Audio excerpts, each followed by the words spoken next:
Welcome to sports live presented by cool. আপনাদের সঙ্গে আছি আমি সৈয়দ আবিদ হুসাইন সামি। শ্রীলঙ্কা বাংলাদেশ টি-20 সিরিজের প্রসঙ্গ। সিরিজ নির্ধারণের তৃতীয় এবং শেষ ম্যাচে কাল শ্রীলঙ্কার বিপক্ষে মাঠে নামছে বাংলাদেশ, যেখানে সিরিজ জয়ের মিশনে মাঠে নামবে টাইগাররা। তবে সাকিব আল হাসান না থাকায় দল নিয়ে বিলাসিতা করার সুযোগ নেই বলে জানিয়েছেন সিনিয়র সহকারী কোচ মোহাম্মদ সালাউদ্দিন। প্রশংসা করেছেন ক্যাপ্টেন লিটন দাসের। কলম্বোয় ম্যাচ শুরু হবে সন্ধ্যা 7:30টায়। টি-20তে 13 ম্যাচ পর 50 রানে ফেরা যেমন স্বস্তিতে লিটন, তেমনি যেন স্বস্তিতে বাংলাদেশ দলও। লিটনের পারফরমেন্সে যে সিরিজ জয়ের স্বপ্নটা রঙিন হয়েছে টাইগারদের। ব্যাটিংয়ের পাশাপাশি এবার অধিনায়ক লিটনেরও প্রশংসা করলেন কোচ সালাউদ্দিন। মাঝে মাঝে হয়তো একটু ওভার থিঙ্কিং করে, কারণ ভালো খেলতে চাই। যখন আপনি ওভার থিঙ্কিং করবেন তখন আপনি আসলে খেলাটা খুব বেশি এনজয় করবেন না। এই কারণে হয়তো তার পারফরমেন্সটা মাঝে মাঝে খারাপ হয়। তো আমার মনে হয় এখান থেকেও সে বের হওয়ার চেষ্টা করতেছে। আমার মনে হয় ভবিষ্যতে সে আরও ভালো ক্যাপ্টেন্সি করবে। মিরাজকে ব্যাটিংয়ে আগে নামানো সহ টিম কম্বিনেশন নিয়ে সিরিজের শুরু থেকেই নানা আলোচনা। সাকিব না থাকায় যে দল সাজানোতেও বিড়ম্বনায় পড়ছেন বলছেন এই কোচ। সাকিব যখন ছিল তখন হয়তো আমাদের সেই ডাকবারি করার মতো সুযোগ ছিল। একটা এক্সট্রা বলার খেলাতে পারতাম, একটা এক্সট্রা ব্যাটসম্যান খেলাতে পারতাম। তো টিমের স্ট্রেংথের অনুযায়ী আমাদের আসলে সবসময় চলতে হয়। সো সেইভাবেই আসলে আমরা টিম সেট আপটা করি। আমরা জানি যে নাসুমকে খেলাইলে হয়তো আমাদের বেনিফিট হতে পারে, বাট তখন হয়তো আপনাকে তবে রিশাদকে বসাইতে হবে। দলের বাজে পারফরমেন্সে সমালোচনা হওয়াটাই স্বাভাবিক। বাংলাদেশের প্রেক্ষাপটে সেই সমালোচনা মেনে নেওয়ার কথাও বললেন কোচ। অতিরিক্ত চাপের প্রসঙ্গ এনে অন্য দেশের সাথে পার্থক্যটা দেখিয়ে দিলেন সালাউদ্দিন। অস্ট্রেলিয়া বলেন মানে ইংল্যান্ড বলেন, তারা জিনিসটাকে অনেক এনজয় করে, ফান করে, এবং তারা যদি ব্যর্থ হয় তাদের জন্য কিন্তু অনেক অপশন থাকে। আমার দেশের ক্রিকেটারদের জন্য কিন্তু এই অবস্থা না। আমাদের দিকে সেটা একটু এক্সট্রা প্রেশার চলে আসে অটোমেটিক, কারণ টিমে থাকা, টিমের বাইরে চলে যাওয়া, ফ্যামিলি চালানো, সব কিছু কিন্তু এই ক্রিকেটের উপরেই হবে। সিরিজ নির্ধারণী শেষ ম্যাচের আগে কলম্বোর তপ্ত রোদে অনুশীলনে বাংলাদেশ দল। অসুস্থতার কারণে এদিন ছিলেন না শামীম পাটোয়ারি। তবে সব ছাপিয়ে টাইগারদের লক্ষ্য এখন সিরিজ জয়। শেষ ভালো যার সব ভালো তার। টেস্ট ওয়ানডে সিরিজ হারের পর এবার সামনে টি-20। প্রথমবার শ্রীলঙ্কার মাটিতে যে কোনো ফরম্যাটে বাংলাদেশের সামনে সিরিজ জয়ের হাতছানি। শেষের সেই গল্পটা কি রঙিন করতে পারবে টিম টাইগার্স? হাসান আল মারুফ, যমুনা স্পোর্টস, আর প্রেমাদাস আন্তর্জাতিক স্টেডিয়াম, কলম্বো, শ্রীলঙ্কা। জাতীয় দল আমার বাপ দাদার সম্পত্তি না। দল যেখানে পরাজয়ের বৃত্তে সেখানে পক্ষপাতিত্ব করে কি লাভ? প্রশ্ন কোচ সালাউদ্দিনের। গণমাধ্যমে আসা অভিযোগের প্রেক্ষিতে এইসব কথা বলেছেন তিনি। সুনির্দিষ্ট অভিযোগ থাকলে সরাসরি প্রকাশ করতে বললেন জাতীয় দলের সিনিয়র সহকারী কোচ। বাংলাদেশ টিম আমার বাপদাদার সম্পত্তি না, ঠিক আছে? এটা হচ্ছে যে যদি ভালো না করি এখানে সমালোচনা হবেই। এটা আমাকে স্বাভাবিকভাবে মেনে নিতেই হবে। সিরিজ নির্ধারণী শেষ টি-20-র আগে আনুষ্ঠানিক প্রেস কনফারেন্সে আসেন দলের সিনিয়র সহকারী কোচ মোহাম্মদ সালাউদ্দিন। লম্বা সময়ের সংবাদ সম্মেলনে প্রেমাদাসার ম্যাচ নিয়ে প্রশ্নোত্তর পর্বের শেষ দিকে এক উত্তরেই পাল্টে যায় দৃশ্যপট। দিন কয়েক আগেই দেশের শীর্ষ এক গণমাধ্যমের শিরোনাম হন এই কোচ।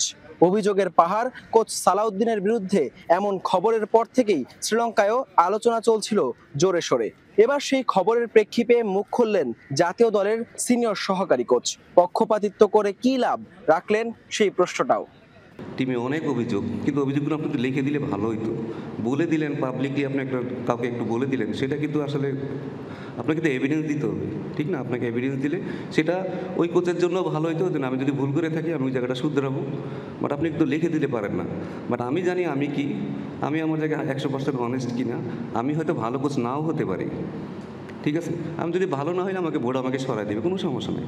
যেখানেই কাজ করতে দেয়া হোক তাতে সমস্যা নেই বলছেন এই কোচ। দলের ভালোর জন্য যে কোনো সিদ্ধান্তই মেনে নিতে প্রস্তুত সালাউদ্দিন। আমি কোচ, আমাকে যদি আপনি বলেন যে কালকে সালাউদ্দিন তুমি যাও 13-এ যাই কোচিং করাও, আই ডোন্ট মাইন্ড। আমার এখানে ট্যাগ লেখা নাই যে আমি কোচ ন্যাশনাল টিমেরই শুধু। সো এটা নিয়ে আমার কখনো ইগো সমস্যাও নেই। এর আগেও যে কোনো সিরিজ বা বিশ্ব আসরের ব্যর্থতা লুকাতে বলির পাঠা বানানো হয়েছিল কোচকে। এমন উদাহরণের কমতি নেই। কখনো কখনো দলের ভেতরেই কোনো পক্ষ কোচ কিংবা অধিনায়ককে এজেন্ডা বানিয়ে দেন। মোহাম্মদ সালাউদ্দিন তবে কি সেই সিন্ডিকেটেরই নতুন টার্গেট? বাংলাদেশ টিম আমার বাপদাদার সম্পত্তি না, ঠিক আছে? হাসান আল মারুফ, যমুনা স্পোর্টস, কলম্বো, শ্রীলঙ্কা। এটা আমাকে স্বাভাবিক টি-20 ব্যাটিং উন্নতিতে পাওয়ার হিটিং কোচ নিয়োগ দেওয়ার ভাবনায় বিসিবি। বিশ্বের প্রথম পাওয়ার হিটিং কোচ জুলিয়ান রস উডকে স্বল্প মেয়াদে নিয়োগ দেওয়ার পরিকল্পনা করছে ক্রিকেট বোর্ড। এছাড়া ইন্ডিয়া সিরিজ পেছানোর সেই সময় স্কিল নিয়ে কাজ করতে চান বাংলাদেশ দলের হেড কোচ ফিল সিমন্স। মাসখানেকের একটা স্কিল ক্যাম্প করাতে চান এই ক্যারিবিয়ান কোচ। সেই ক্যাম্পে পাওয়ার হিটিং কোচ হিসেবে নিয়োগ পেতে পারেন জুলিয়ান রস উড। বিপিএলে চট্টগ্রাম চ্যালেঞ্জার্স, আইপিএলে পাঞ্জাব কিংসের মতো দলের সঙ্গে কাজ করা উড শুধু জাতীয় দল না, কাজ করবেন এইচপি, বাংলাদেশ টাইগার্স, এমনকি নারী দলের সঙ্গেও।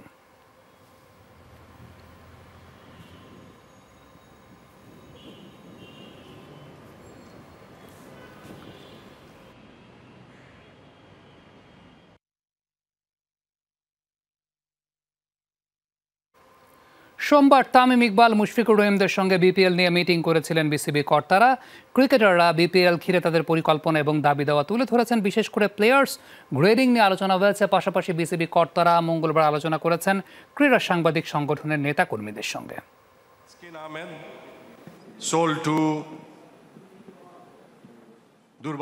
এক যুগ পার করলেও বিপিএল এখনো যেন ঠিকঠাক হাঁটতে শেখেনি। এই সমস্যা ওই সমস্যা, সমস্যার শেষ নাই। ঠিক যেন বাংলা ওই প্রবাদের মতো, সর্বাঙ্গে ব্যথা ঔষধ দিব কোথা। সবগুলো সমস্যা চিহ্নিত করার জন্য সোমবার ক্রিকেটার করেছিলেন বিসিবি কর্তারা। আমিনুল ইসলাম বুলবুল, মাহবুব আনাম, নাজমুল আবেদিন ফাহিমদের সাথে উপস্থিত ছিলেন তামিম ইকবাল, মুশফিকুর রহিমরা। বিভিন্ন স্টেক হোল্ডার আছে, কিন্তু কেউ কারোর সাথে মুখ দেখা দেখি না। এরকম একটা প্লেয়াররা, একটা ফ্র্যাঞ্চাইজি, আমাদের টিম ম্যানেজমেন্ট, মিডিয়া, বাট প্রত্যেকে যদি একত্রিত হয়ে আমরা যদি একই মিশনে, একই ভিশনে কাজ না করি, তাহলে কিন্তু বিপিএলকে আমরা কোনোভাবেই উজ্জীবিত রাখতে পারবো না। গত বছর বিপিএল নিয়ে বিসিবি সভাপতি ও বিপিএল গভর্নিং কাউন্সিল চেয়ারম্যানের সঙ্গে আলোচনা করেছিলেন তামিমরা। এবারের আলোচনায় কি গত আসরের সমস্যার কথা তারা বলেছেন? আমরা অতীতটা আলাপ করিনি, ওরা কি করলে আমরা ভালো হবে সেটা আলাপ করেছে। অতীতের ভুল থেকে সামনের দিকে আগানো, এবং ওভাবেই প্লেয়াররা আমাদের কাছে সাজেশন দিয়েছে। গতবারে কি আলাপ হয়েছিল সেটা কিন্তু আমরা জানি না। আমরা কিন্তু আরেকটা আলাপ করেছি যে আমরা প্রত্যেকটা নোট নিয়েছি এবং এটা আমরা রিভিউ করেছি। ওদের সাথেও আমরা যা আলাপ আলোচনা করেছি, আমরা একটা পেপার তৈরি করব। ড্রাফট আর প্লেয়ার্স ক্যাটাগরি নিয়েও ক্রিকেটারদের অসন্তোষ প্রচুর। মিটিংয়ে ক্যাটাগরি নিয়েও নিজেদের পরিকল্পনা জানিয়েছেন ক্রিকেটাররা। ড্রাফটের জায়গায় নিলামের কোনো পরিকল্পনা কি বিসিবির আছে?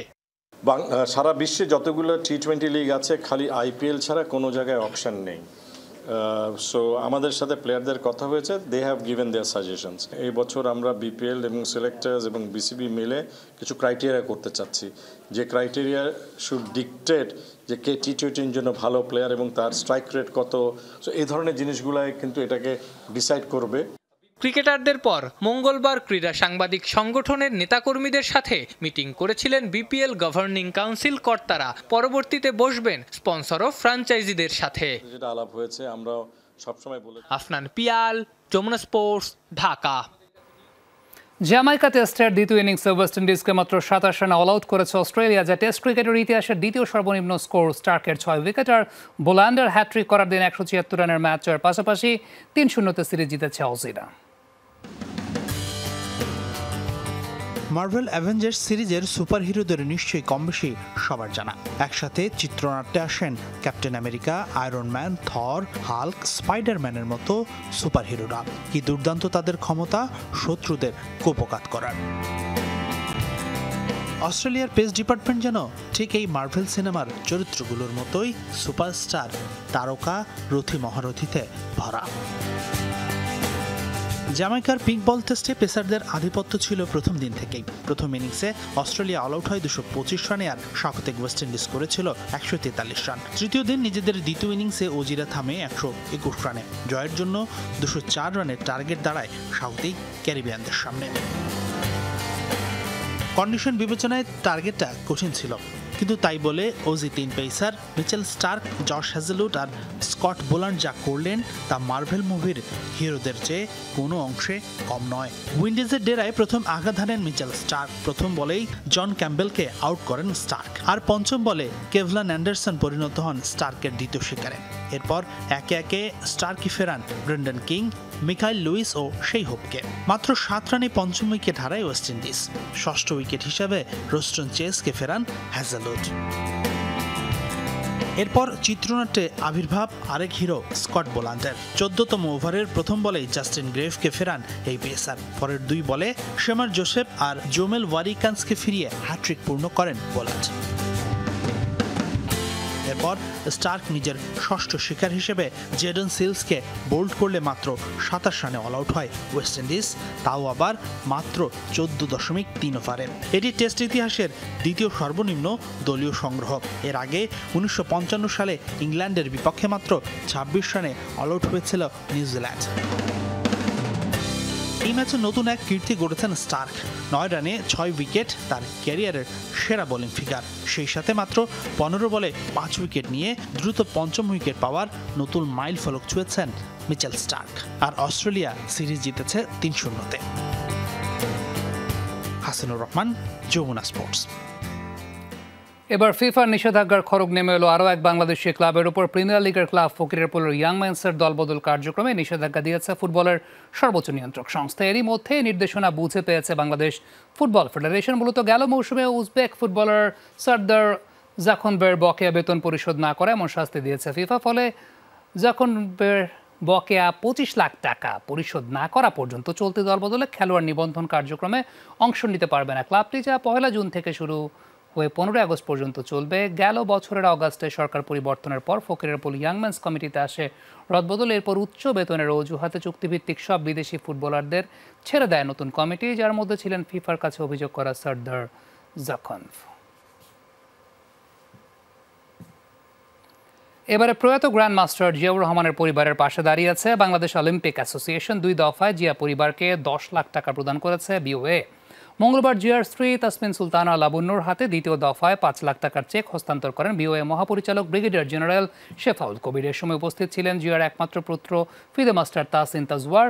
গেল বছরের 5 জুলাই দাবার বোর্ডে মৃত্যুবরণ করেন গ্র্যান্ড মাস্টার জিয়াউর রহমান। এরপর তার পরিবারের পাশে দাঁড়ায় বাংলাদেশ ক্রিকেট বোর্ড, সাবেক ক্যাপ্টেন তামিম ইকবাল, ক্রীড়া উপদেষ্টা আসিফ মাহমুদ এবং বাংলাদেশ অলিম্পিক অ্যাসোসিয়েশন, যেখানে বিওএ এর 10 লাখ টাকা ছাড়া তামিম ইকবাল 5 লাখ, বিসিবি 16 লাখ এবং ক্রীড়া উপদেষ্টা দেন 2 লক্ষ টাকা। একটা স্ট্র্যাটেজিক টাইম আউটের সময় হয়েছে, স্টে টিউনড।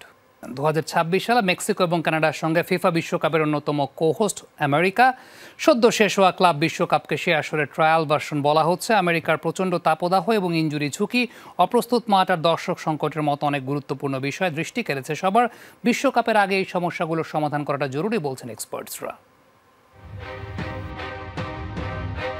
ক্লাব বিশ্বকাপের সবচেয়ে বড় বাধা হয়ে দাঁড়িয়েছিল দেশটির রেকর্ড ব্রেকিং তাপমাত্রা ও তীব্র ঝড়, যা বিপর্যস্ত করে তুলেছিল টুর্নামেন্টকে। বজ্রপাতের কারণে ক্লাব বিশ্বকাপের মোট 6টি ম্যাচ অনুষ্ঠিত হয় দেরিতে, যার সময়কাল 40 মিনিট থেকে 2 ঘন্টা পর্যন্ত। কেননা যুক্তরাষ্ট্রের আইন অনুযায়ী স্টেডিয়ামের 10 মাইলের মধ্যে বজ্রপাত হলে সাথে সাথে বন্ধ করতে হয় খেলা। অপেক্ষা করতে হয় বজ্রপাত শেষ হবার আরও 30 মিনিট পর্যন্ত। তবে এবারের ঝড় বৃষ্টি প্রভাব ফেলেনি রাতের ম্যাচগুলোতে, কিন্তু আগামী বছর এই ঝড় বৃষ্টির প্রভাব থাকবে আরও বেশি। সেক্ষেত্রে পেছাতে পারে ম্যাচ। এবার নিউ ইয়র্কের তাপমাত্রা উঠেছিল 39 ডিগ্রি সেলসিয়াস পর্যন্ত, আর আর্দ্রতার কারণে তা অনুভূত হয়েছে 50 ডিগ্রিরও বেশি। ফলে হিট ইনজুরি কমাতে বেশ কয়েকটি দলই বর্জন করেছিল অনুশীলন। ফিফার তথ্য মতে আগামী বছরের 16টি আয়োজক শহরের মাঝে 9টিতেই থাকবে ফুটবলারদের হিট ইনজুরির ঝুঁকি। দর্শক আকর্ষণে অনেকটাই পিছিয়ে ছিল ক্লাব বিশ্বকাপ। কোথাও টিকিট সোল্ড আউট, আবার কোথাও গ্যালারি ছিল চোখে পড়ার মতো ফাঁকা। 10,000-এরও কম দর্শক এসেছিলেন মোট 4টি ম্যাচে। সবচেয়ে কম 3,412 দর্শক হাজির হয়েছিলেন এক ম্যাচে। 60,000 বা তার বেশি দর্শক হয়েছে 17টি ম্যাচে, আর সর্বোচ্চ 81,000 দর্শক আসে ফাইনাল ম্যাচে। ধারণা করা হচ্ছে অন্যতম প্রধান কারণ ম্যাচের সময়সূচি। অনেক ম্যাচ শুরু হয়েছিল দুপুর 12টা বা বিকেল 3টায়, যা ছিল সপ্তাহের কার্যদিবসে। ফিফা বিশ্বকাপেও এমন সময় নির্ধারণ করার কথা চলছে। তাদের ধারণা ভক্তরা ছুটি নিয়ে এসে খেলা দেখবেন। সেই সাথে যুক্তরাষ্ট্রের ভিসা জটিলতাকেও দর্শক করার কারণ বলা হচ্ছে। যুক্তরাষ্ট্রের মাঠগুলো ব্যবহার করা হয় এনএফএল সহ বেশ কয়েকটি খেলার জন্য, তাই তো এই ভেন্যুগুলোর ঘাস যথাযথ ছিল না ফুটবল ম্যাচের জন্য, এমন অভিযোগ করেছেন জুড বেলিংহামের মতো তারকা। তবে ফিফা বলছে আবহাওয়ার কারণে এক এক স্টেডিয়ামের ঘাস এক এক রকম। ফিফা বিশ্বকাপের বাকি আরও 1 বছর। এর মাঝেই নিজেদের সব কমতি ঠিক করে পরিপূর্ণ এক টুর্নামেন্ট আয়োজন করবে ফিফা, এমনটাই মত ভক্তদের। সানজানা আইভি, যমুনা স্পোর্টস। উইম্বলডন জয়ের আনন্দটা নাচে গানে উপভোগ করলেন নতুন রাজা ইয়ানিক সিনার এবং রানী ইগা স্বিওনটেক। লন্ডনের এক হোটেলে ডিনার পার্টিতে দেখা মেলেছে এমন আনন্দঘন মুহূর্তের। সে পার্টিতে নিজেদের অনুভূতির কথা জানিয়েছেন সিনার এবং স্বিওনটেক। এই জয়ে নিজের লালন করার স্বপ্ন পূরণ হয়েছে সিনারের, পাশাপাশি জয়ের আনন্দটা লম্বা সময় উপভোগ করতে চান স্বিওনটেক। মঞ্চে হাসি মুখে দাঁড়িয়ে উইম্বলডনের নতুন রাজা ইয়ানিক সিনার। প্রথমবারের মতো উইম্বলডন জয়ের আনন্দটা ফুটে উঠছিল তার চোখে মুখে। ঠিক তখনই মঞ্চে আমন্ত্রণ জানানো হয় ঘাসের কোর্টের নতুন রানী ইগা স্বিওনটেককে। অন্যরকম এক মুহূর্ত তৈরি হয় সেখানে। মঞ্চে দেখা মেলে উইম্বলডনের নতুন রাজা রানীর নাচ। এই আকাশছোঁয়া আনন্দের পেছনের গল্পটা একটু ভিন্ন। কথায় আছে, পুরো দিনটা কেমন যাবে সেটা বোঝা যায় দিনের শুরুটা দেখে। তবে সিনারের ক্ষেত্রে প্রযোজ্য নয় এই কথাটি। প্রথম সেটেই খেই হারান গত 2 আসরের চ্যাম্পিয়ন আলকারাজের কাছে। এই স্প্যানিশ তরুণের কাছে গত মাসে ফ্রেঞ্চ ওপেনের ফাইনালেও হেরে যান সিনার। তবে এবার হয়নি পুনরাবৃত্তি। সেই হারের প্রতিশোধ নেওয়ার পাশাপাশি কাটিয়েছেন ইতালির শিরোপা খরা। আমি প্রায় কেঁদে ফেলেছিলাম, কারণ এটা খুবই স্পেশাল আমার জন্য। উইম্বলডন একটি ঐতিহাসিক টুর্নামেন্ট। এই শিরোপা উঁচিয়ে ধরার স্বপ্নটা দীর্ঘদিন ধরেই বয়ে বেড়াচ্ছিলাম। অবশেষে সেটা সত্যি হলো। আমি বিশ্বাস করি এটি আমার জীবনের সবচেয়ে বিশেষ মুহূর্ত। এরপরই দৃশ্যপটে ইগা স্বিওনটেক। প্রতিটি ক্যামেরার স্পটলাইটে এই নতুন রানী। মুখের হাসিটাই বলে দিচ্ছে সকল অনুভূতির কথা, কারণ স্বিওনটেক নিজেও এমন একপেশে ফাইনালের কথা ভাবেননি। সেন্টার কোর্টের শিরোপা নির্ধারণী ম্যাচে মাত্র 57 মিনিটেই উড়িয়ে দিয়েছেন আমান্ডা আনিসিমোভাকে। এমন ফলাফল যে বিশ্বাস করতে পারছেন না সেটা উঠে এসেছে পোলিশ তারকার কথাতেই। আমি কখনো উইম্বলডন জেতার স্বপ্নও দেখিনি। ক্যারিয়ারের বেশিরভাগ সময় আমাকে ক্লে কোর্ট স্পেশালিস্ট বলা হতো, তাই উইম্বলডন জেতা আমার জন্য কিছুটা অবাক করার মতো। তাই আমি অবশ্যই পরবর্তী দিনগুলো উপভোগ করে উদযাপন করে কাটাবো। বছর ঘুরে আবারও মাঠে গড়াবে এই ঐতিহাসিক টুর্নামেন্ট। সে পর্যন্ত রাজা রানীর মুকুটটা থাকবে সিনার ও স্বিওনটেকের মাথায়। রিয়ান রাফতি, যমুনা স্পোর্টস। 19 বছর বয়সী উইঙ্গার রুনি বার্ডকিকে দলে নিয়েছে বার্সেলোনা। তবে সুইডিশ বয়সভিত্তিক দলের এই ফুটবলারকে নিতে কত টাকা ট্রান্সফার ফি দিয়েছে তা জানায়নি কাতালান ক্লাবটি। কুয়েতে জন্ম নেয় সুইডিশ ফুটবলারকে এফসি কোপেনহেগেন থেকে 4 বছরের চুক্তিতে দলে নিয়েছে বার্সা। 2029 সালে 30 জুন পর্যন্ত হ্যান্সি ফ্লিকের দলের সঙ্গে থাকবেন এই উইঙ্গার।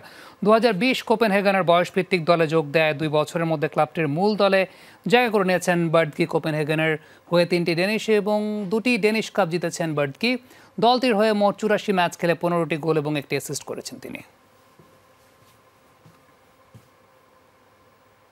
এই ছিল আজকের স্পোর্টস লাইভ। এতক্ষণ আমাদের সঙ্গে থাকার জন্য সবাইকে ধন্যবাদ।